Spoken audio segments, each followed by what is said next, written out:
আর আমার কাছে আসবে এবং বলবে রাজামশাই আমরা ক্ষুধার্ত, আমরা না খেয়ে আছি, আপনি যদি খাবার না দেন আমরা মরে যাব, দয়া করে আমাদেরকে খাবার দিন।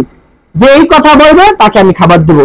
তো রাজা হুকুম করেছে, এজন্য সমস্ত প্রজা কি করতেছে, আসতেছে লাইন ধরে সকালবেলা রাজার রাজদরবারের সামনে অবস্থান করলো।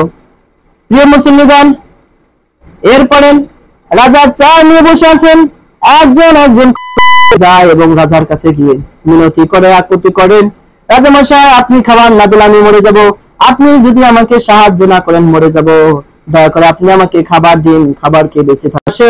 আর একজন করে একজনকে খাবার দেয় আর একজন চলে যায়। এবার চলতে একটা সময় দেখা গেল এক প্রজা আসলো, লাইন ধরে ঠিকই আসছিল, লাইন ধরে এসে রাজার দিকে না ফিরে যারা খাবার নিতেছে রাজার কাছে ভিক্ষুকের মতো তাদের দিকে তাকিয়ে বলতেছে, প্রজাগণ তোমরা আমাদেরকে খাবার দাও। খাবার পাইবে? রাজা দিবে? এর খাবার দিবে না, বরং কি করবে, রাগান্বিত হবে, খুব তার জাগ্রত হবে যে ক্ষুধার্ত লোকগুলা ওনারা লাইন ধরেছে, ওনারা একজন করে আসে আর রাজার কাছে খাবার চায়, রাজা খাবার দেয়। ওনারা এই লোকটার এত সাহস হয়ে গেল, রাজার কাছে খাবার না চায় উনি চাইলো কার কাছে, যারা ভিক্ষুকের মতো রাজা চাইতেছে ওই ভিক্ষুকদের কাছে। খাবার পাইবে?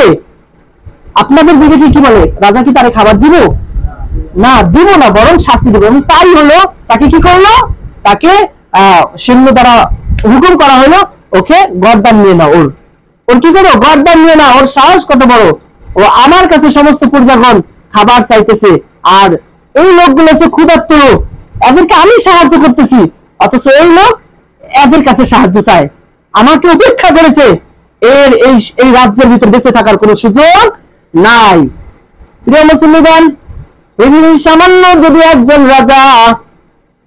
রাজার কাছে না চাওয়ার অপরাধে, ক্ষুধার্ত ব্যক্তিদের কাছে চাওয়ার অপরাধে যদি তাকে শাস্তি হিসেবে মৃত্যুদণ্ড দিতে পারেন, এই পৃথিবীতে যত মানুষ আছে, পৃথিবীতে যতই যা বলুন, আল্লাহর নবী বলুন আর যাই বলেন, আলেম বলেন, নবী বলেন, সাহাবী বলেন, সমস্ত মানুষ যাদেরকে আমরা আল্লাহর প্রিয় বন্ধু হিসেবে চিনি, এরা কি এমনি আল্লাহর প্রিয় বন্ধু হতে পেরেছে?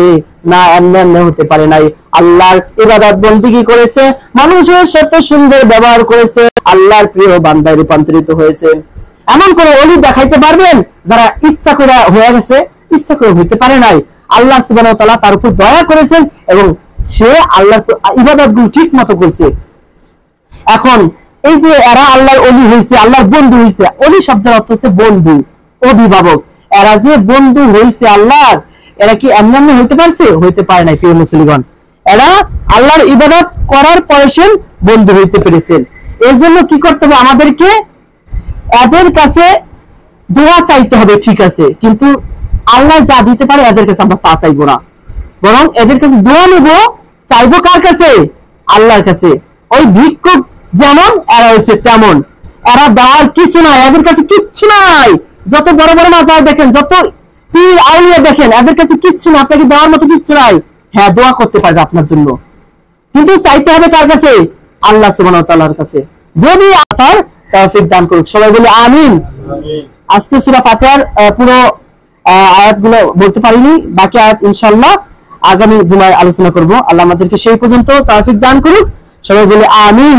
যে কথাগুলো বললাম, যে কথা আপনার আমার জন্য কল্যাণ বয়ে নিয়ে আসবে, যে কথা মানলে আমাদের পরকালের জন্য উপকার হবে, আল্লাহ যেন এই কথাগুলো আমাদের মানার তৌফিক দান করে, সবাই বলি আমিন। আল্লাহ রাব্বুল আলামিন, আমরা যারা সুন্নাত 4 রাকাত পড়ি